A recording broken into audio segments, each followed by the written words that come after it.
Esse podcast é uma iniciativa Anestesia de Valor, uma comunidade com o intuito de aproximar a classe médica da anestesia preditiva, tecnológica e segura.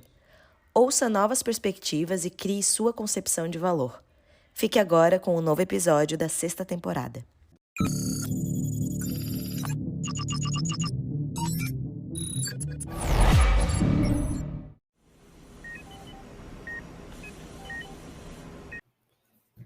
Olá, ouvintes do podcast Anestesia de Valor. Eu sou o Jorge Preto, CMO da Anestec e host da nossa comunidade de médicos anestesistas. Agora estamos na nossa 6ª temporada do nosso podcast. Estamos falando sobre negócios, gestão com inovação. E hoje eu tenho o prazer de trazer aqui para o podcast Thiago Júlio, que ele é médico radiologista, diretor médico da MEMED, head de inovação no Einstein, tem pós-graduação em informática médica, tem MBA. Thiago, muito bem-vindo. Vamos falar hoje sobre desenvolvimento de negócios no ecossistema de saúde. A gente que está dentro disso sabe a dificuldade, o ecossistema da saúde é um ecossistema complexo, difícil. E então, se apresenta como você gosta de se apresentar e conta um pouco da tua história e como é que você entrou nessa questão do negócio, né, dentro da saúde, além, obviamente, da medicina. Cara, bem-vindo e a palavra é sua. Oi, Giorgio, tudo bem? Primeiro, obrigado aí pelo convite. É um prazer aí participar com vocês. Dar um alô aí para todos os ouvintes aí, colegas médicos, anestesiologistas ou de outras especialidades e interessados e ouvintes do podcast em geral. É sempre legal aí bater um papo sobre inovação, sobre tecnologia e empreendedorismo aí, ainda mais quando envolve uma turma de médicos aí, cara. Então, estou bem animado aí com o convite. A Anestec é uma startup aí que eu conheço há bastante tempo, admiro bastante, acompanho a trajetória aí de longe, às vezes nem tão longe assim, mas é uma empresa que eu tenho bastante admiração aí pro trabalho que vocês fazem aí. Então, rapidamente, você já me apresentou, eu sou médico radiologista e logo que me formei, comecei a trabalhar como radiologista e comecei a trabalhar com tecnologia também na época. Estou falando mais ou menos de 2010, 2011, mais de 10 anos atrás, né? O que aconteceu, Jorge, é que eu como radiologista, eu entrei no mercado de trabalho mais ou menos no mesmo tempo que o software entrou no mercado de trabalho, né, cara? Os sistemas de laudo, no meu caso aqui, o RIS e o PACS. Acho que a turma já ouviu falar desses sistemas, né? São os sistemas que o radiologista trabalha hoje em dia, onde ele vê as imagens, onde ele manipula as imagens e onde ele faz os laudos médicos, né?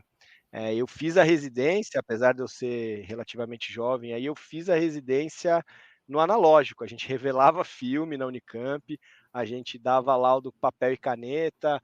O mais tecnológico que tinha ali era um Microsoft Word, se quisesse digitar o próprio laudo, ou a gente tinha uns gravadores de fitinha cassete que a gente ditava o laudo e aí a gente tinha a figura dos digitadores, as digitadoras que transcreviam esses laudos, né? E aí era aquilo, cara, negatoscópio, lupa para ver microcalcificação, barbante para comparar lesão, e fui criado, aprendi radiologia assim, né? E aí a hora que eu comecei na época eu estava na Unicamp, eu fiz um estágio aqui, no R2, eu acho, eu fiz um estágio no HC da USP, e lá eles já tinham o sistema de PACS, e aí logo depois eu comecei a trabalhar ali na região de Campinas, e alguns hospitais já tinham alguns sistemas desse, ainda bem iniciais. E assim, para mim foi um choque quando eu vi aquilo, porque aquilo parecia que mudava a especialidade, era muito diferente o jeito de trabalhar. Por um lado, não mudava nada, ainda era análise de imagem e execução de laudo, né?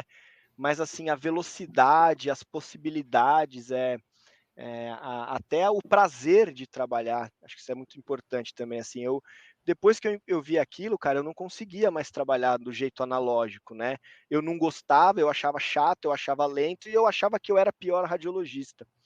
Então, eu vim para São Paulo aí para fazer o R4 de intervenção, mas aí eu meio que fixei na minha cabeça que eu iria trabalhar. O radiologista tem um pouco disso de trabalhar onde tem os melhores equipamentos, né? Muitos médicos têm disso, né? No caso do radiologista é muito emblemático, a gente quer onde tem a melhor ressonância, a melhor tomografia. E aí, no meu caso, além do melhor aparelho, eu comecei a falar, eu quero trabalhar aqui onde tem esses sistemas de laudo, porque é muito mais legal, né?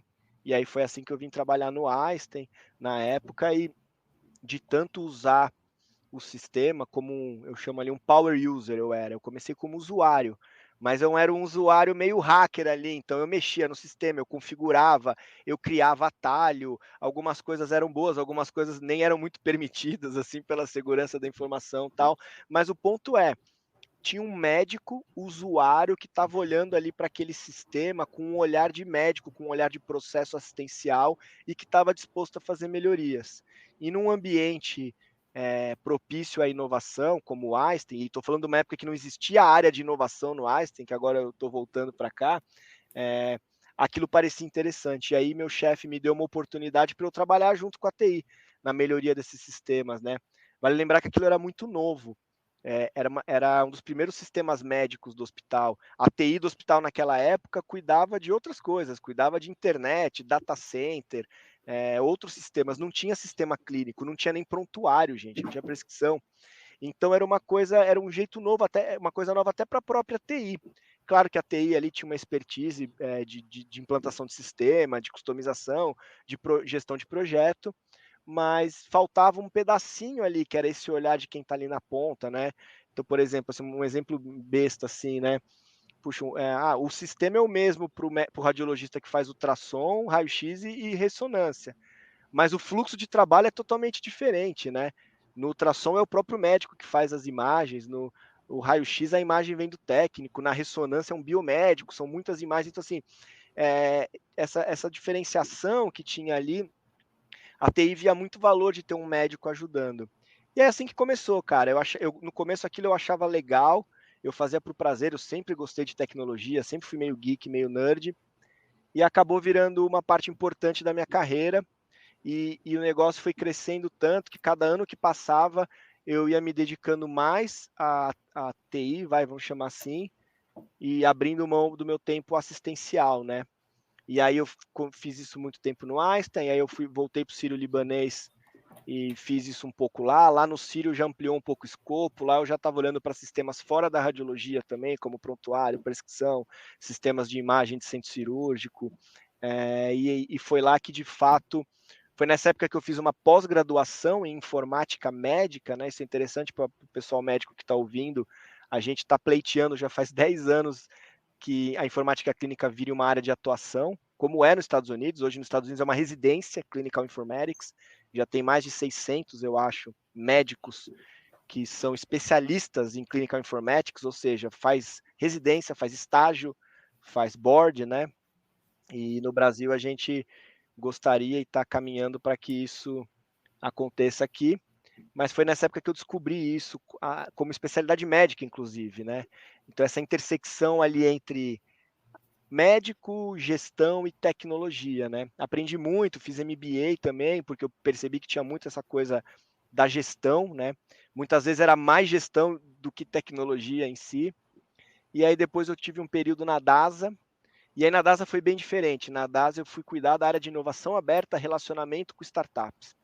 Né? Então foi nessa época que eu tive a oportunidade aí, que eu falei que eu acompanhava a Nestec de longe. Nessa época eu já conhecia a Nestec, era amigo do Diógenes, mas aí como DASA passou a ser meu trabalho olhar para as startups de saúde. Eu ajudei a montar o Cubo Health, né, que é a vertical de saúde lá do Cubo Itaú, que é uma das principais aceleradoras, aí, hubs de inovação aqui do país. A Nestec teve lá um tempo também, assim como aqui no Einstein a gente tem a Eretz, né? É um modelo diferente, mas basicamente era um espaço que juntava health techs e empreendedores numa comunidade ali, de modo a tentar acelerar esses negócios e apoiar. Lembrando, gente, estou falando de 2017, bem antes da Covid, por mais que já existiam algumas health techs, ainda era um ambiente bem hostil e inóspito para o empreendedor de saúde, né? Assim, não tinha fundo de investimento, ninguém queria investir em saúde, não existiam essas aceleradoras, incubadoras especializadas em saúde. As grandes empresas de saúde não olhavam, ou estavam começando a olhar para a inovação. Então era um período que a gente conseguia de fato ajudar, e os empreendedores precisavam de ajuda, assim como ainda precisam hoje, né? Foi uma experiência muito legal, que me permitiu aprender esse universo de startup, empreendedorismo, desenvolvimento de produto, investimento, M&A, corporate venture, essa sopa de letrinhas aí que tem CVC, VC, M&A, então foi muito legal. E aí aí depois disso eu fui para a Memed, que é uma startup, né, acho que todo mundo conhece, a Memed é líder aí no mercado brasileiro de prescrição digital. É uma startup icônica, assim como a Nestec, é uma das mais antigas do país, super conhecida, é um case de sucesso, né? A empresa tem mais de 10 anos, explodiu ali na pandemia, né? E aí veio a DNA Capital e comprou essa empresa, e nesse momento os fundadores realizaram ali o seu exit, né? Venderam a parte deles na empresa, e aí a empresa precisava de gente para tocar a empresa, né? Então eu falo que é um misto. Não é nem founder, porque não fui eu que fundei a empresa, mas também não é exatamente um executivo tradicional de mercado, porque ainda é uma startup. Então você precisa conhecer um pouco do jogo ali, entender o risco. Então eu fui chamado para ser o diretor médico lá da Memed e ajudar nessa fase da Memed de crescimento aí, né? O que às vezes no mundo do empreendedorismo a gente chama da fase do 1 ao 100, né? Tem aquele livro lá do Peter Thiel, né? Que é bem conhecido, né? Ou seja, basicamente uma coisa é você levar uma empresa do 0 ao 1, né? Você criar uma empresa, criar um produto, e a outra coisa é você escalar essa empresa, né? Ou seja, uma coisa é a Nestec surgir e criar o Axreg, né? O primeiro produto, o produto mais core. Outra coisa é a Nestec crescer, entrar nos hospitais, incorporar outras companhias, fazer fusões, como vocês fizeram. Então, é um outro momento da empresa, né? E eu fui lá mais ou menos nesse momento. E eu fiquei lá, acho que 2 anos e meio, e agora eu estou voltando aqui para o Einstein, para a área de inovação, para assumir um papel na inovação médica, desenvolver um programa de inovação com o corpo clínico. Então, é um pouco parecido com o que eu fiz na Dada com startup, mas agora a gente vai olhar para os médicos empreendedores, médicos inventores, a turma que tem ideia, que tem patente, que tem startup, mas não consegue se dedicar ao negócio. A ideia é a gente tentar, assim como eu ajudei empreendedor lá, vamos ajudar esses médicos aqui para ver se a gente consegue, de fato, acelerar essas inovações aí, que a gente sabe que o que não falta é médico com ideia boa, né, e potencial inventivo, né. É uma boa história, né, Thiago? Tem bastante tempo, porque eu e o Jordan, a gente começou mais ou menos junto ali por 2012, 2011, e a gente, bem que assim, que era, eu e ele eram os nerds de computador que queriam fazer alguma coisa da anestesia, que foram buscando seus caminhos, né, e hoje a gente está aqui, e a gente vê que é muito difícil empreender no ecossistema de saúde, né? A gente sabe que a maioria das startups não sobrevive, menos de 10% sobrevive a 5 anos, né? E dentro do sistema de saúde, eu acho que é um pouco mais complexo ainda do que a maioria dos sistemas, pela própria característica do modelo. E conforme, né, a gente já imagina, 12 anos, 13 já nesse mercado, e daí muita gente muitos colegas vêm falar comigo, com certeza vão falar com você, cara, tenho uma ideia, eu pensei num produto, já desenhei um produto, já tenho uma ideia, estou querendo montar. E aí a gente, já com essa experiência que a gente tem de negócio e do mercado em si dentro da saúde, a maioria das vezes eu fico com a impressão que aquilo vai demorar muito tempo para dar lucro, vai ser muito difícil entrar no hospital. Um ciclo de venda hospitalar no Brasil é de 9 a 12 meses. Então, assim, para você fazer uma venda, você tem que ficar 12 meses trabalhando o cliente. Como é que você sustenta a tua operação nesses 12 meses para você fazer a tua venda? Às vezes eu escuto o pessoal falando, não, porque daí eu consigo um patrocínio com alguma empresa. Eu falei, cara, conseguir patrocínio é extremamente difícil. Aí você, às vezes, pega um pouco de verba do marketing, que não vai sustentar a tua empresa, que vai ser uma coisinha que depois muda a estratégia de marketing, sai. Então, criar negócios dentro do sistema de saúde que sejam minimamente lucrativos, que parem de pé, é difícil. E aí, eu gostei que você falou, né? O pessoal tem que ter essa noção que as habilidades que você tem que ter para construir a empresa, começar a empresa e colocar ela para rodar, são diferentes das habilidades, dos conhecimentos que você tem que ter para fazer essa empresa escalar. Exatamente. São dois momentos diferentes que você vai ter, que não necessariamente é a mesma pessoa que vai conseguir fazer isso tudo, né? Porque tem que pensar que nós já somos médicos, você já estudou um monte para ser médico, para ser especialista. Provavelmente você não entende muito de construção de produto e muito menos de construção de negócios e de escalar negócios. Então, a gente tem que ter isso na cabeça, que você começar um produto é uma coisa difícil e você escalar esse produto a ponto de ter uma empresa lucrativa, que fique em pé, que você não precisa colocar dinheiro do seu bolso, que é uma armadilha muito grande, que eu vejo os colegas tirando o capital do bolso de uma maneira não planejada, né, como uma coisa assim, não, eu fico todo mês eu estou colocando dinheiro, sem um plano exato, assim, tá, em que momento você vai parar de pôr dinheiro na tua empresa para ela começar, né? O cenário da saúde é complexo. E aí entra todo esse ecossistema de aceleradoras, de programas de startups que a gente tinha quando a gente começou, mas não tinha vertical saúde em nenhum lugar quando a gente começou. Você estava lá no meio, disputando atenção com fintech, com sistema de educação, com financeiro, tudo junto lá. E você... Que, by the way, são muito mais lucrativos e fáceis do que investir em saúde, né? Exatamente, ou seja, uma cara. Era esse competição o até ponto desleal, né? Esse é o ponto que eu ia dizer. O nosso ecossistema ele é mais lento e é mais complexo, o que faz, em geral, ele ser menos lucrativo. Né? Como que você vê esse cenário assim? Só que, por outro lado, cara, a gente vê um movimento recente de investidores que podiam colocar o dinheiro deles em qualquer setor, colocar dinheiro em petróleo, em energia, em estrada, em mineração, e eles estão colocando dinheiro forte na saúde, né, cara? Então, a gente está num momento muito interessante, né? Sim. Vamos por partes. Eu vou começar por essa segunda parte aí do momento do ecossistema, tá? Para depois a gente voltar a falar um pouco do médico, das habilidades, que são dois assuntos super interessantes.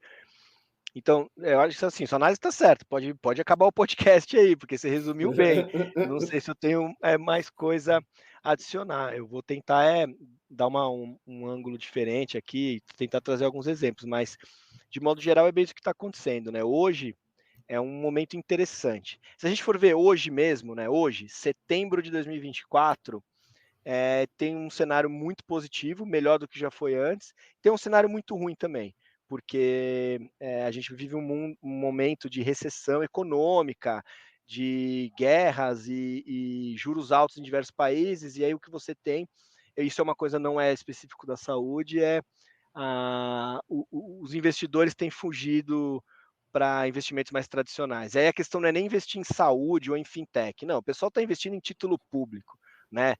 Tesouro, bonds, treasury bonds, entendeu? Mesmo o investidor de risco, né, os venture capitals, que são quem sustentam esse mercado de startup, de tecnologia, né? Sempre foi, até mesmo biotech,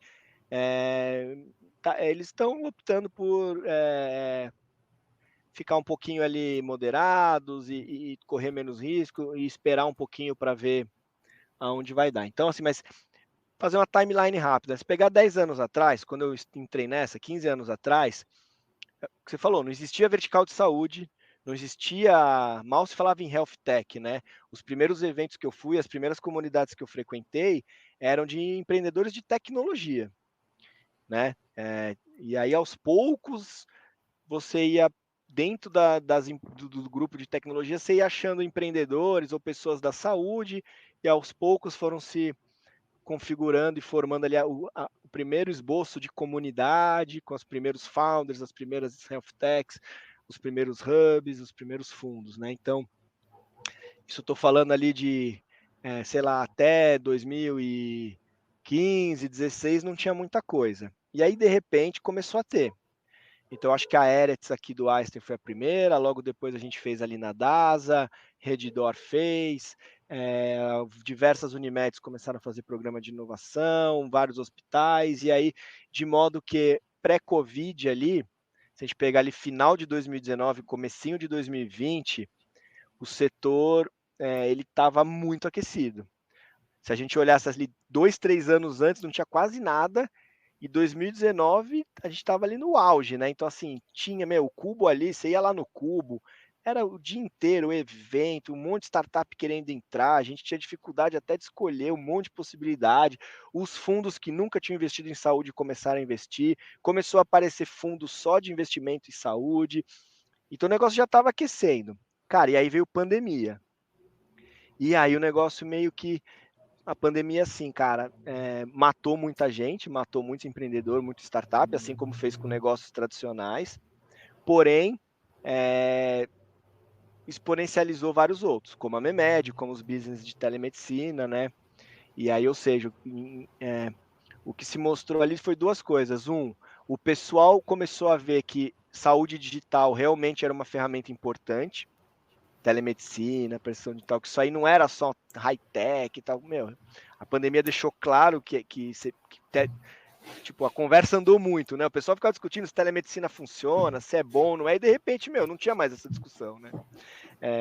E a outra coisa que aconteceu é que o negócio cresceu tanto que muita gente, de forma oportunística, que não necessariamente é ruim, falou, pô, vou investir aqui, fundo, empresa, tal.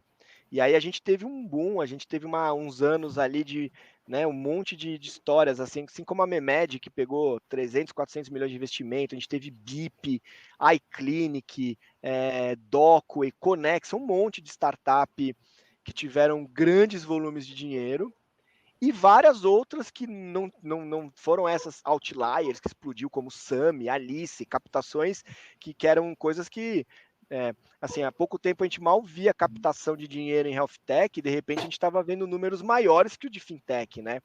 O dinheiro que foi investido nessas empresas que eu falei, eles eram cheques dos tamanhos daqueles que se investiam nos outros setores, né? Mas não só esse top, o percentil 10 aí, né? Mas diversas outras startups conseguiram rodadas de investimento que não eram monstruosas, mas que foram importantes para se viabilizar, né?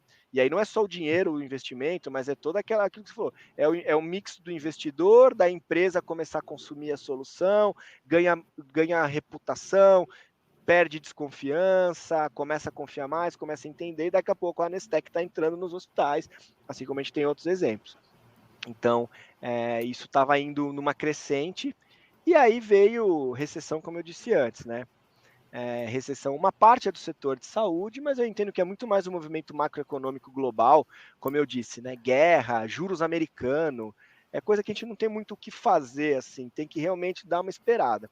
E isso aí eu gosto de acreditar que é momentaneamente, mas deu uma freada. Mas hoje a gente vive, você tá certo, Jorge, hoje é assim, tem dinheiro aí, tem um monte de fundo, o Einstein tem um fundo ali de sei lá quantos milhões, o Sabin e o Fleury tem, a DNA tem o Agir Ventures, que é privado, estou montando um outro agora ali, entendeu? Tem dinheiro, tem desejo de se investir, só o pessoal está um pouco mais receoso e esperando, então é um momento meio mixed feelings, assim, meio agridoce para quem está querendo empreender, porque tem muita demanda, já existe uma aceitação melhor do setor de saúde pelos novos entrantes aí, as startups, as tech companies e tal, tem interesse de investidor, porém é um momento que ainda eles estão sendo muito seletivos nos cheques, né? E aí, voltando para o seu primeiro ponto rapidinho, que você falou ali a diferença dos perfis e das fases, é isso mesmo, né? Eu diria, e eu acho que eu posso falar isso porque eu também sou médico, a gente tem que assumir que o médico não sabe empreender, tá? Não sabe empreender, não sabe desenvolver produto, não sabe nada disso. A gente tem que assumir isso, tá?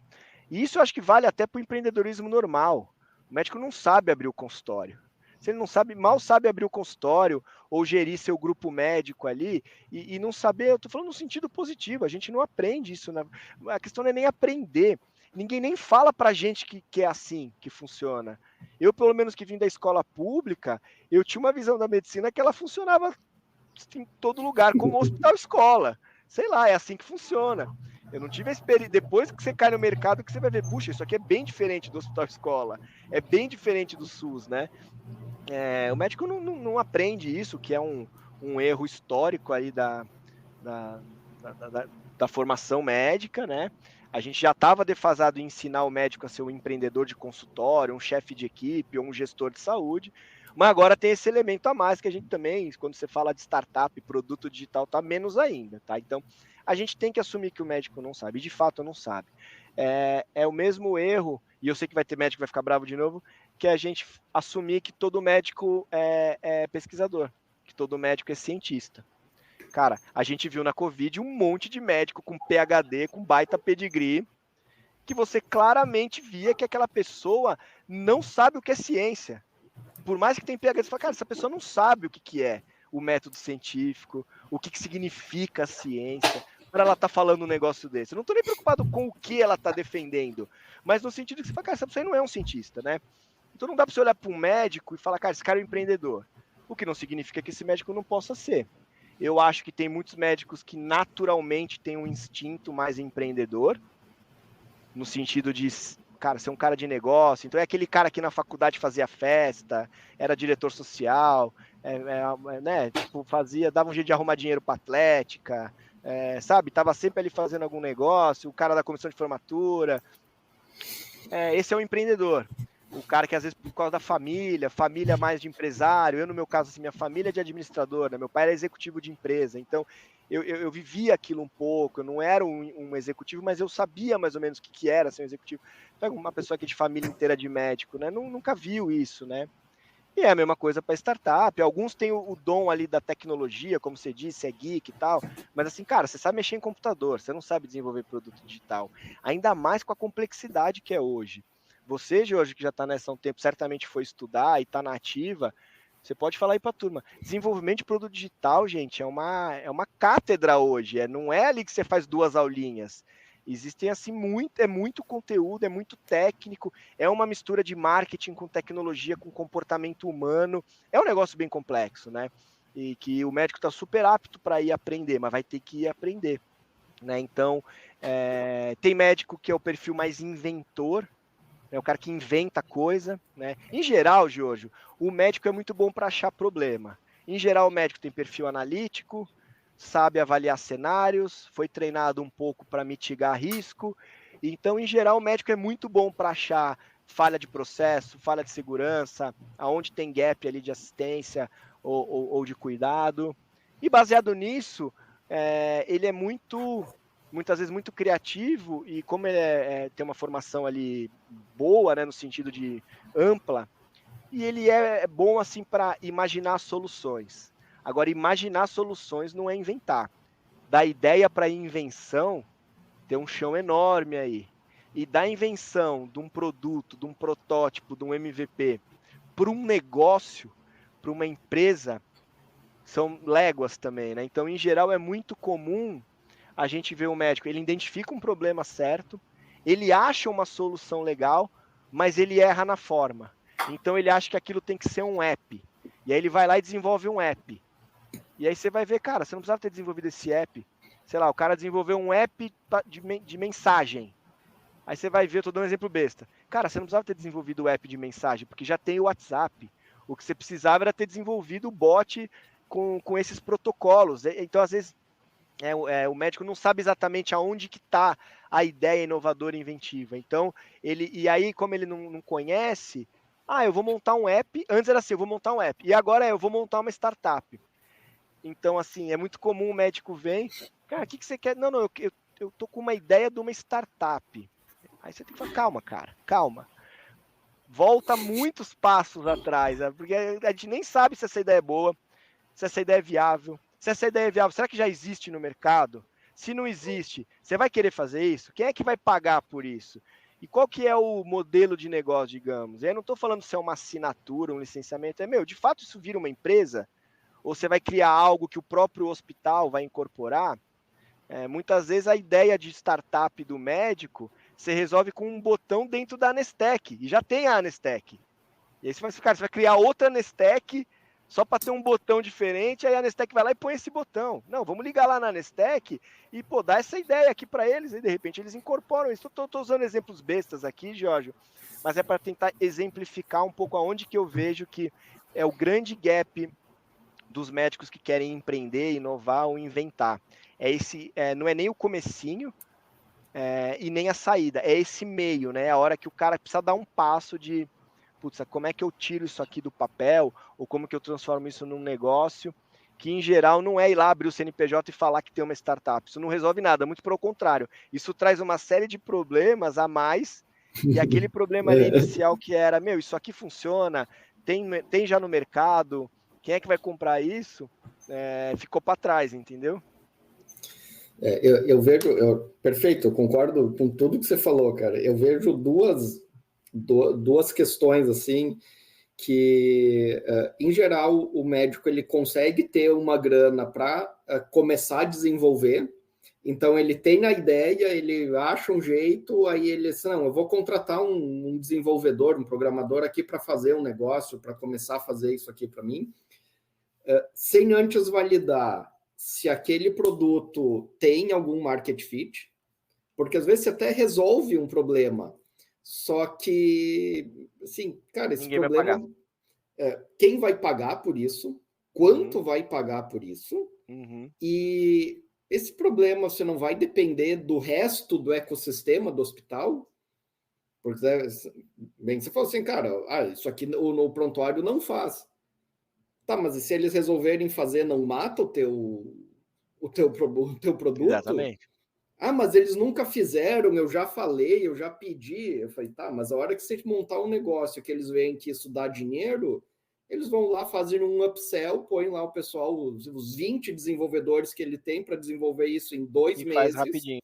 Faz um upsell e acabou com o teu negócio, cara. Pois é. Então, você começar um negócio colocando dinheiro do bolso, sem saber como que isso se sustenta depois, quanto você vai cobrar, e a gente que está aqui no negócio, cara, precificação é uma arte. Precificação difícil, é muito difícil. E eu tô para conhecer alguém que me diga que está há 10, 15 anos no mercado que nunca errou uma precificação, cara. Precificação é difícil, ainda mais no início. E aí eu vejo assim, e isso aconteceu comigo, cara. A minha precificação no meu primeiro produto foi ruim. E aí eu trabalhava naquilo e aí sim, a gente conseguia pagar as contas, a empresa não dava prejuízo, mas assim também não dava um lucro. E aí se você colocasse as minhas horas trabalhadas para custear, aí já não dava lucro porque eu trabalhava de graça. E aí vai chegar uma hora que você vai dizer assim, tá, mas eu estou precisando trabalhar tantas horas por semana nisso aqui, não estou tendo lucro, estou tendo prejuízo, e se eu fosse lá ser anestesista mais essas horas, pô, além de não dar prejuízo, ainda me sobra dinheiro depois. E exatamente. Se isso não acontecer e der tudo certo, vai chegar uma hora que daí você vai ter que tomar essa decisão, cara, ou eu vou ser empreendedor, ou eu vou ser médico.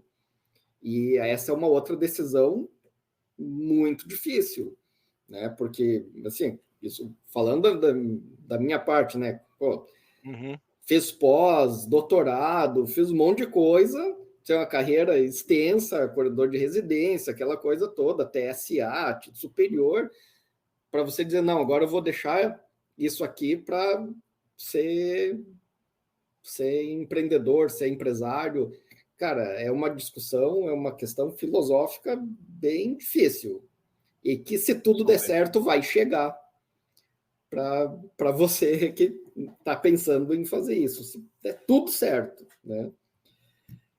Como é que foi para você, cara, fazer essa? Isso foi uma coisa que foi indo gradual, assim, uma transição? No meu caso foi, mas tem um porém, né, Jorge? Um esclarecimento aqui. Eu, pelo menos até então, eu nunca fui o empreendedor, no sentido de eu começar o meu próprio negócio do zero e tomar todo o risco.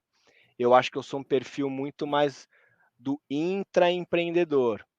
né? Ou seja, porque assim, se for pensar que eu saí de uma carreira de médico clínico assistencial 100% e era esse meu plano, para uma carreira mais ali primeiro gestão de tecnologia, depois gestão de inovação, e depois ali na startup, é quase como se eu fosse um empreendedor, né? Porque eu assumi o lugar dos fundadores, mas eu gosto de dizer que eu não me considero um empreendedor raiz, porque eu não fui eu que criei a empresa do zero, né? Então, tem muitas semelhanças na trajetória e essa parte específica que você falou, que é a hora do o leap of faith, né, cara, o salto de fé, né? Em algum momento eu tive que fazer. No começo eu queria que isso aqui fosse parte, sei lá, 2, 3 períodos na semana, o negócio foi crescendo, e aí inverteu. Aí quando eu estava lá no Sírio, eu fazia 70, 80% de carga administrativa, digamos, e a clínica ficou tão pouco que não é que eu queria largar, mas já era claro que aqui, cara, isso aqui é muito pouco, não dá para ser médico só um dia por semana, né? Então, e por outro lado a carreira estava indo bem, então eu percebi que em algum momento aquilo ia virar. Mas não foi algo que eu fui atrás, eu quero largar a assistência, ou eu quero ir. Nesse sentido, foi meio que acontecendo, conforme como você disse. Mas teve algum momento que eu tive que parar e pensar, cara, se eu continuar nesse caminho, provavelmente eu vou ter que virar a chave, que é o que acontece com o empreendedor. O cara vai, começa, no começo ele toca part-time, igual o médico é assim, né? Toca doutorado part-time, toca É, pós-graduação, então vai fazendo, tal, mas chega uma hora que realmente aconteceu com você, com o Diógenes, que se eu não vou falar que necessariamente ficar full time na empresa, até porque às vezes não dá, mas pelo menos de levar aquele negócio a sério, né? Tipo assim, cara, pelo menos, sei lá, metade do meu tempo para mais eu vou me dedicar aqui, né? Então isso é uma coisa que tem que estar claro para o médico que vai acontecer. E nunca tá. Na grande maioria dos médicos, o cara vai começando, sabe, tipo, é como se o cara começasse um doutorado e falasse para ele, ó, cara, mas a hora que você se formar, você vai ter que largar a assistência para virar pesquisador. Isso não acontece, né? O mesmo cara que faz MBA, vai para gestão, às vezes o cara aqui no Einstein é muito comum. Boa parte dos gestores médicos ainda estão na assistência também. Com o empreendedor, é, é, é parecido. O caso do médico é uma exceção, porque o pessoal entende que é médico, mas assim, cara, uma regra clara. Tem algumas regras clássicas do mundo de startup, né? E aí você falou duas aí, duas são regras clássicas do mundo de startup que o médico sempre faz, que é, terceirizar a tecnologia, então o cara não tem um CTO, não é ele que desenvolve, ele contrata alguém para fazer. Isso assim, cara, é um erro clássico, porque a premissa de uma startup é que o core é a tecnologia. Então, aquilo ali tem que estar dentro, cara. Assim, então, se o médico não sabe programar, arruma um sócio que programe, ou você vai você até pode ter um cara ali para desenvolver, mas assim, cara, você vai estar muito dentro ali, você vai conhecer o negócio, você é meio que o cara do produto, e não encomendar, né? Faz esse app aqui para mim. É muito comum isso no médico. Outro erro clássico é o empreendedor que não é full time no negócio. Então, no mundo de startup, normal, se você tem uma startup, se você é um founder que não é full time e se você não tem um CTO ou a tua tecnologia é terceirizada, cara, isso aí assim, não adianta você nem mandar o e-mail para o investidor, saca? Assim, é um não, não, não, não, não, não, não tem conversa, né? E são duas coisas que o médico quase sempre faz. Uma outra coisa que é meio clássica é pôr dinheiro do próprio bolso, né? Então, assim, o empreendedor astuto, o empreendedor sagaz, e aí eu estou falando aqui do empreendedor de startup, né? Diferente do empreendedor mais tradicional, que vai montar um business tradicional lá, mas em geral o empreendedor sagaz, ele não põe dinheiro do bolso. Para isso que serve investidor.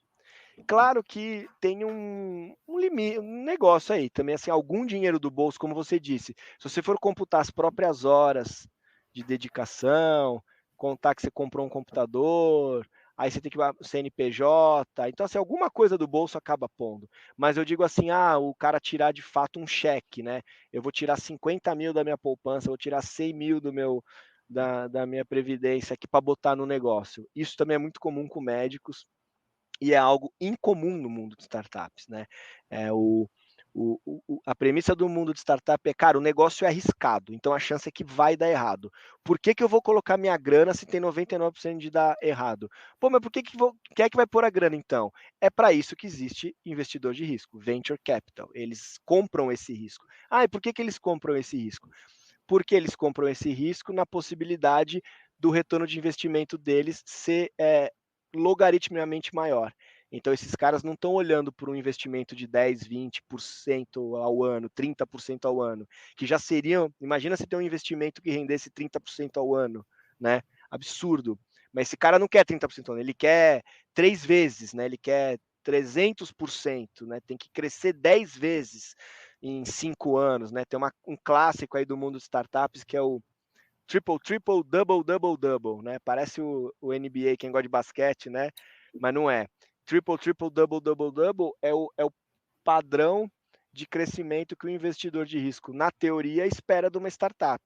Significa que aquela tua ideia lá, ou seja, do médico vir aqui falar comigo, TJ, tem uma ideia, tô abrindo uma startup, tô captando uma grana, puta ideia legal. Significa que ele, desse dia até o ano que vem ele tem que crescer 3 vezes. E no outro ano ele cresce mais 3, e no outro ano ele cresce mais 3, e depois ele tem que crescer 2 e 2. Ou seja, em 5 anos você tem que crescer aí, sei lá, faz a conta, 1000%. É muita coisa. E o cara não sabe isso. Em geral, o que você falou, cara, passa um ano, ele não fez nem o protótipo ainda. Aí passa 2, ele tem o MVP. Aí passa mais um, ele nem vendeu ainda. Como você disse, né? Empresa que tem produto maduro, empresas já reconhecidas, né? Ou seja, não estou falando de coisa que, putz, isso aqui não vai funcionar. Cara, um produto, cara, o Axreg, cara, não é no-brainer, é um prontuário anestésico. Cara, isso aqui não tem o que discutir. A Anestec é uma empresa conhecida, idônea. Mesmo assim, é o que você falou, na melhor das hipóteses, 7, 8 meses aí para você entrar no hospital. E pode levar isso até 12, 13, tem empresa que fala de 15 meses, se você for levar desde o primeiro contato até a implantação, né? Porque esses 9 a 13, eu estava no Cubo quando a gente fez esse estudo, né? A gente fez esse primeiro estudo lá no Cubo, depois a Agir Ventures fez esse estudo também. Os números são parecidos. Mas lá a gente estava considerando fechar contrato, cara. Se você considerar implementar a solução e receber por ela, vai mais, cara, vai mais Vai do que mais. esses, né? Então, assim, como Cara, que você faz um negócio desse, né, cara? Só para terminar. Se o investidor quer que você triplique em um ano você não conseguiu nem botar para rodar, né, cara? Então, por isso que é muito diferente e difícil, cara, inovar e fazer essas coisas na saúde. Eu, pela experiência, pelo que a gente conversa, assim, cara, é muito raro esse padrão de crescimento no mercado da saúde. O mercado da saúde é um nível É diferente. inexistente, não é raro, é inexistente. Nem nos Estados Unidos, cara, você vê um negócio desse. Nem no Vale do Silício, um negócio desse. Isso foi uma coisa que é muito dessas empresas, desse SaaS, desses Software as a Services, que atendem milhares, milhões de pessoas, tipo os Netflix, Spotify, Sim. Uber, essas coisas assim. Cara, o nosso tipo de mercado, que você tem que instalar, que você tem que treinar, isso o pessoal tem que ter na cabeça, Integrar cara. com vários sistemas. Se você tem que fazer uma venda complexa, que você precisa instalar, treinar e integrar, teu ciclo de venda é longo, você precisa de muitas pessoas, tua precificação tem que ser alta. Exatamente. Então, o valor que o cliente vai te pagar tem que valer a pena para ele. Então, assim, obrigatoriamente você tem que ter uma precificação alta, e quanto mais alta a tua precificação, mais difícil é de você convencer o cara a comprar o teu serviço. É isso mesmo. E aí você entra num ciclo. É diferente do Netflix, que você vai lá na internet, faz o teu cadastro, põe no cartão de crédito e usa. E no outro mês, se não quiser mais, você cancela. Cara, o sistema no hospital não é assim. Para alguém comprar um sistema, é isso por experiência nossa. Cara, o jurídico tem que estar ok, a informática tem que estar ok, o sistema médico tem que estar ciente, a direção tem que querer, o financeiro tem que aprovar. Área de compras, área de cadastro. A área de compras, a área de cadastro. Aí, a hora que você conseguiu alinhar tudo isso, os meses, às vezes, do ciclo de compra. Aí, beleza. Aí saiu o contrato, pagou, nós vamos começar a implantar. São 3 meses de implantação. E olha, cara, isso eu fiquei uns 2 anos em cima, olhando o processo, detalhe por detalhe. como que a gente consegue reduzir o tempo aqui, como que a gente melhora aqui, e a gente conseguiu reduzir ciclo de compra, reduzir o ciclo de onboarding, melhorar esses processos, mas assim, cara, é um trabalho diário, difícil, isso porque a gente já tem uma estrutura que vai se mantendo. Então, o mercado de saúde é complicado, cara. E aí, se você tem um produto que é para ser mais simples, não vou integrar com o hospital, aí eu vou te perguntar assim, quem paga a conta? Você vai vender para paciente? Você vai vender para médico? Cara, pensa você, nosso ouvinte aí como médico, qual sistema médico que você paga do seu bolso? Exatamente. Cara, é muito, muito pouco. E daí, quantos você... vou vender, sei lá, uma assinatura do aplicativo por R$100. Cara, quantos médicos você tem que conseguir para ter um fluxo financeiro razoável? Quantos especialistas tem na tua área? Se você vender para 30% dos especialistas, qual é o teu teto de mercado? Isso aí sustenta uma operação de uma empresa que vai ter que ter suporte, atendimento, programador, desenvolvedor? Quanto vai sobrar de lucro no final, cara? Para você deixar de trabalhar 2, 3 dias como médico para tocar isso. Essas coisas que a gente está falando aqui, cara, tem que estar tudo no plano de negócio antes do cara começar a desenvolver qualquer coisa. Senão. Jorge, e pior que é isso mesmo. É muito comum. Aí a gente pergunta, mas quem vai pagar isso? É o médico. O próprio médico fala, né? E aí a tua provocação é ótima. Amigão, no seu consultório, cara, o que você paga lá? Você tem ali 6, 7 sistemas que você paga? Assim, em geral, o médico paga um, né? O prontuário e que tem que fazer tudo, né? Desde agendar exame, a prontuário clínico, a agendar exame, agendar as consultas, a fazer o RP, faturamento, né? Então, é bem isso. Não, então vou cobrar do paciente. Não, também não dá. Pô, vou cobrar da operadora. A operadora é que paga, né? Essa é clássica também. Não, mas isso aqui a operadora vai estar super interessada. Tecnicamente, sim, mas vai lá, a gente sabe a situação que as operadoras estão. Às vezes eles estão interessados mesmo, mas os caras ali têm pepinos para resolver de primeira grandeza e o cara, querendo ou não, seu sisteminha ali é um nice to have, que a gente fala, né? Não é um must Sim. have, né? Cara, eu preciso disso, né? Então isso é bem complicado. Isso é super complicado. E é a história natural, não só do médico empreendedor, mas de muitas das health techs, né? A gente vê assim, poxa, gosto sempre de ver os casos reais. Aqui no Brasil, que startup, né, health tech, que conseguiu crescer e ter fonte de receita, digamos assim, sustentável e grande, vendendo assinatura para médico? Eu acho que só a PebMed. E que é uma coisa ali, porque ainda é uma solução que está mais no campo do ensino, do suporte, a decisão ali, do que de fato um sistema médico, né? Sem tirar o mérito, adoro o PebMed, cara, sou fã ali tanto do produto como da empresa, foi comprado pela AFIA, cresceu pra caramba, mas assim, é um dos poucos, se não o único exemplo de algo que de fato o médico pagava do bolso, né? Porque era um aplicativo ali, não pagava muito, uma assinatura anual. A gente não tem muitos exemplos disso, né? Não. E não é só no Brasil, mesmo nos Estados Unidos, né? Que a gente sempre tem que olhar para o mercado americano, porque em tese é o mais abundante, é lá que essas coisas rodam mais. Você não vê muitas soluções sair que a fonte primária de financiamento é o paciente ou o próprio médico ou as seguradoras, né? E quando você vai ver o que as seguradoras lá mais compram de health tech, são soluções de back office, de melhoria do processo financeiro, para gastar menos, para melhorar sinistro, não são soluções médicas assistenciais, exatamente. É a minoria, né? Minoria.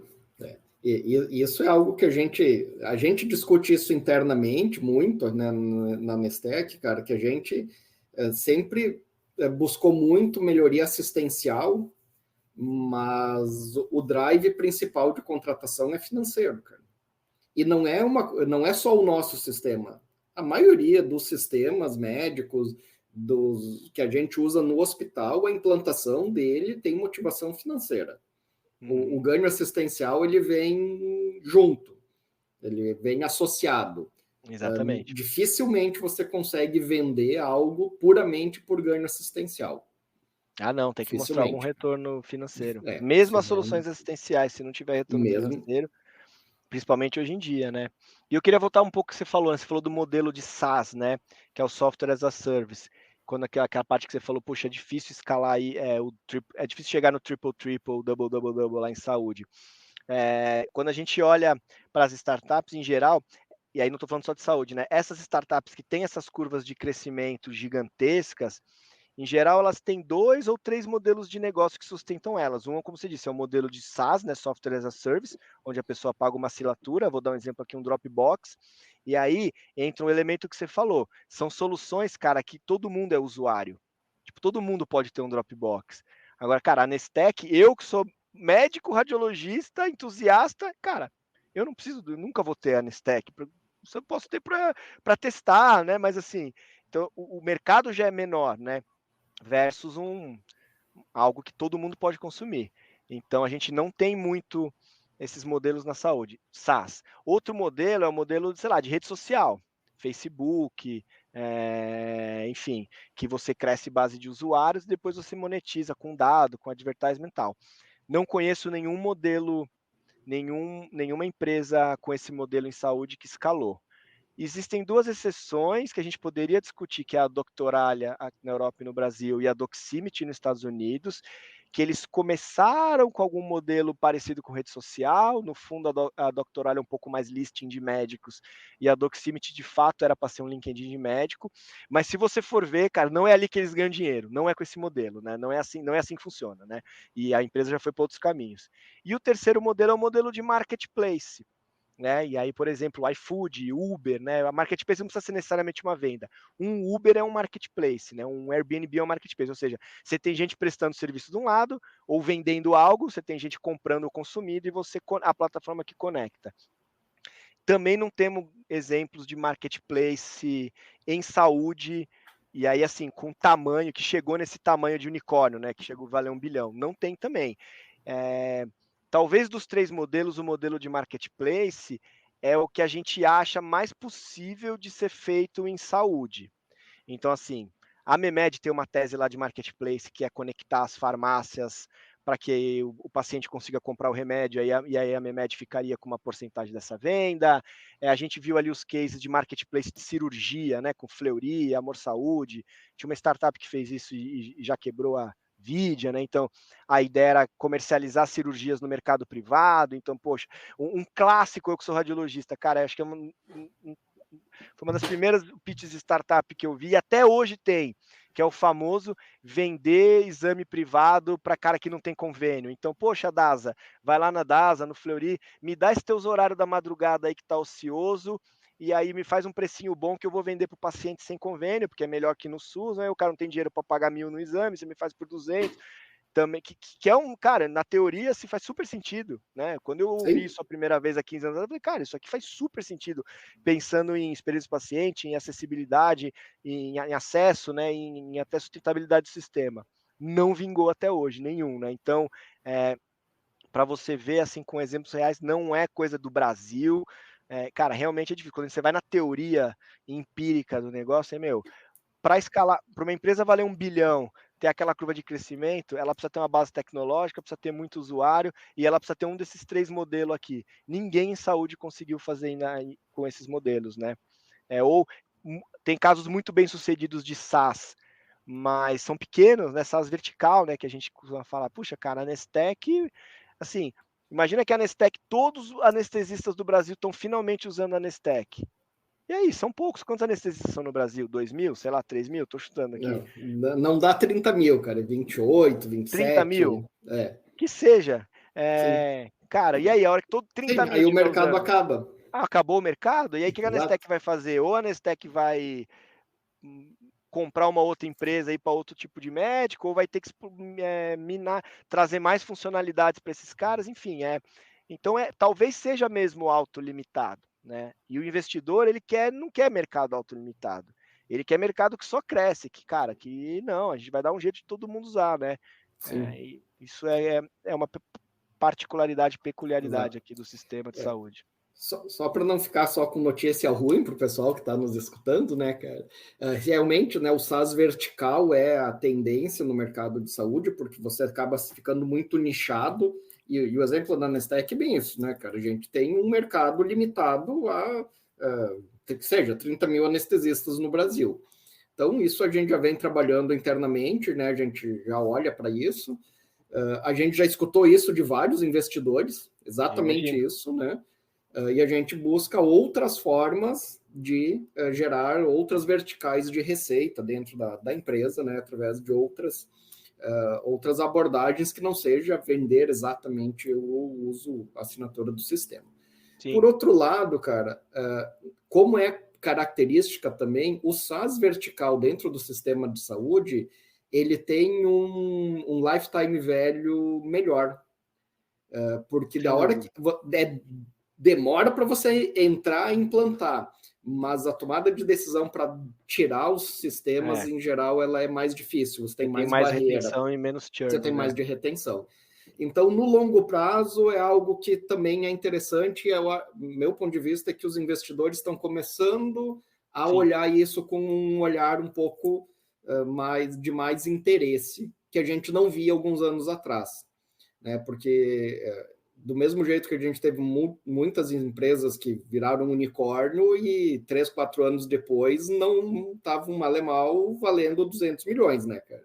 Por quê? Exatamente. Porque não conseguiram monetizar a proposta original lá atrás, e às vezes até a tese era ok quando ela recebeu o investimento, só que 3 anos depois teve novos entrantes, mudou a tecnologia, teve todo um cenário diferente que eles não conseguiram chegar na lucratividade que se imaginava quando ocorreu o investimento, né? Então, exatamente.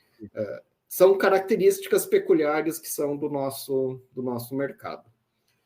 Tiago, a gente já está aqui com um bom tempo de conversa, se deixar, a gente vai... Eu acabei de ver aqui, eu falei, caramba, já falamos pra caramba, e ainda tinha mais para falar. Vamos gravar o episódio 2, só chamar. Vamos fazer um outro episódio, cara. É só chamar. Tiago, bom, como mensagem final, eu queria resumir um pouco do que a gente falou aqui, que para o médico que quer começar, que está começando, cara, procura ajuda, conversa. Hoje tem incubadora, tem mentoria, tem gente que troca uma ideia, conversa com pessoas que já passaram por isso, para você não cair nas mesmas armadilhas que a gente falou aqui e olhar para o negócio realmente com um planejamento de negócio. Eu sugiro, eu sou o cara do protocolo, né, cara? Eu gosto de uma rotina, de um protocolo. Cara, pega um modelo de negócio, um plano de negócio e começa a escrever, põe no papel, tira da ideia, olha, e você provavelmente vai ver que de 30% a 60% dos itens que tem no plano de negócio você não pensou. E aí você já assume o seu desconhecimento e vai atrás disso para você começar realmente algo que faça sentido, né? Para você não cair nas armadilhas que a gente está comentando aqui, né? E conheça o seu mercado, conheça o seu cliente, que todo mundo precisa fazer isso. Tiago, deixa uma mensagem final para os nossos ouvintes, e se quiser deixar algum contato, Instagram, LinkedIn, algum site, alguma coisa, como o pessoal pode te contatar. Claro, para complementar o que você disse, que eu assino embaixo, tá? Para não ser repetitivo. 2 coisinhas. Primeiro, não é um clássico também, né, no mundo aí de inovação, de empreendedorismo, que é não se apaixonar pela ideia, cara. É muito comum o médico ter identificou um problema bom e ter uma ideia boa de como resolver, mas ele fica apegado ao aplicativo. E aí você fala para ele, por exemplo, que é o exemplo que eu dei, cara, mas não precisa fazer o aplicativo, vamos fazer isso pelo WhatsApp. E você está resolvendo isso do mesmo jeito, de forma mais barata e escalável, e você não vai ter que competir com o WhatsApp. E aí parece que aquilo fere a ideia do cara. Não, mas eu quero ter o aplicativo. Então, os bons empreendedores, os bons inovadores, eles são apaixonados pelo problema, não pela solução técnica que a gente dá em cima. Acho que esse é o primeiro ponto importante aí. E por fim, para complementar ali um pouquinho do que você disse, você falou buscar ajuda, conhecer os gaps do negócio, mas isso é importante, mas eu acho que é muito importante também o médico conhecer a jornada pessoal do empreendedor e saber o que você quer. Então, assim, é muito comum o médico falar que, eu quero uma startup. E a primeira coisa que eu falo é, cara, se você conhecesse o trabalho que dá ter uma startup, eu acho que você não ia querer uma startup. Não é exatamente o que você quer. Algumas pessoas de fato querem, mas acho que não é exatamente o que você quer. Então, assim, o que é de fato o que você quer? Você quer só ver aquela solução vir para o mundo? Você quer ganhar dinheiro com aquilo? Você quer largar teu consultório e virar startupeiro? Então, assim, tem que fazer. Conheça a jornada da invenção, da inovação, do empreendedor. E aí é bom conhecer o lado ruim mesmo, cara. Assim, não é para desanimar, mas é porque o lado bom a gente sabe, é fácil para a gente pensar as possibilidades, o futuro desejável né, de inovar em saúde. Agora, conhecer como é duro, como esses caras sofrem, aonde estão ali as pedras e os muros no caminho, e se autoconhecer. Porque no fundo a gente precisa de médico, cara. É importante a gente ter médico inovador, é importante a gente ter médico que empreenda, que vá para ali para a área mais da invenção, da ciência, mas o que a gente precisa é de médico. Eu não quero, não podemos assim que se todo médico resolver ter uma grande ideia e sair do hospital para ir para startup, a gente tem um problemaço, né? Então, e talvez muitos nem querem.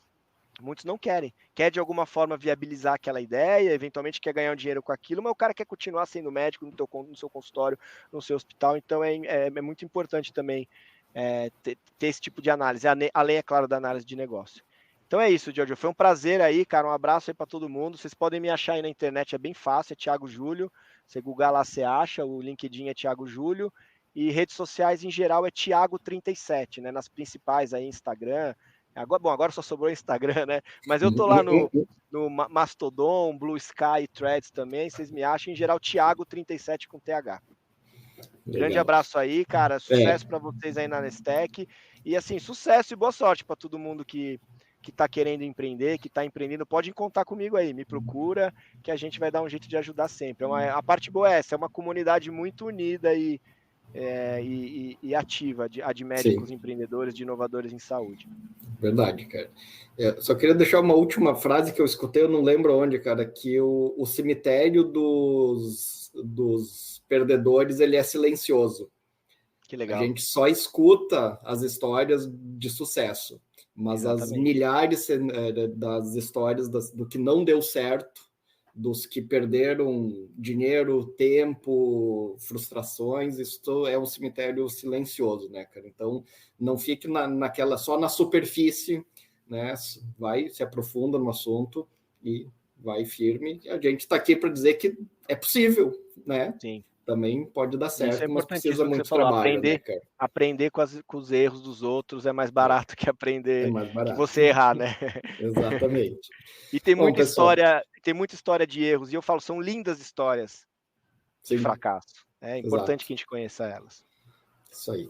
Bom, Thiago, muito obrigado. Pessoal que nos escutou até agora, agradeço quem ficou aqui. Convido também a escutar as nossas outras 5 temporadas. Nós temos muitas conversas interessantes, muito conteúdo relevante, importante, falando de negócios, falando de saúde, de inovação, tecnologia, assistencial, operacional. Nosso podcast está aí a todo mundo conferir. Thiago, muito obrigado mais uma vez e até a próxima. Até a próxima, pessoal.